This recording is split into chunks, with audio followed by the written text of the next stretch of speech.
കൊച്ചി ചെല്ലാനത്ത് 6 കോടി രൂപ കിഫ്ബി ഫണ്ട് ചെലവിട്ട് പണിത ഹൈസ്കൂൾ കെട്ടിടം 4 വർഷത്തിനിപ്പുറം ചോർന്നിരിക്കുന്നു.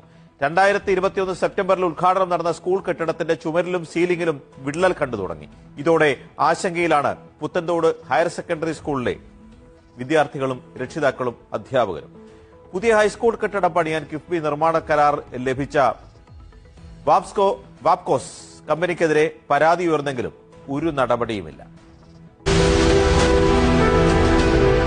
10ാം ക്ലാസ് കുട്ടികൾ ഇരുന്ന് പഠിക്കുന്ന ക്ലാസ് മുറിയാണിത്. ആ ക്ലാസ്സിലാണ് ഇങ്ങനെ ചുമർ വിണ്ട് കീറുന്ന ഒരു കാഴ്ച ഉണ്ടാകുന്നത്. 4 വർഷം മാത്രമായിട്ടുള്ളൂ ഈ കെട്ടിടത്തിന്റെ പണി പൂർത്തിയാക്കിയിട്ടെന്ന് പറഞ്ഞാൽ അത്ഭുതം തോന്നിയിട്ട്.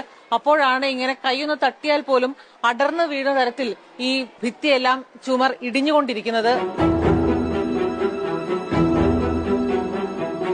6 കോടി രൂപ മുതൽ മുടക്കി പണിത കെട്ടിടത്തിന്റെ ഒരു ക്ലാസ് മുറിയാണ് 4 വർഷത്തിനിപ്പുറം ഉപയോഗശൂന്യമാകുന്നത്. പൊട്ടിട്ടടയ്ക്കുന്ന ഒരു പരീക്ഷണം ഇപ്പോൾ വെറുതെയാവുകയാണ്. ഈ സർക്കാർ ഫണ്ട് ഉപയോഗിച്ച് പണിത കെട്ടിടമാണ് പിന്നീട് വർഷങ്ങളോളം ജില്ലാ പഞ്ചായത്തിന് മെയിന്റനൻസ് ഫണ്ട് മുടക്കി പിന്നെയും വെള്ളാനയാകുന്നത്.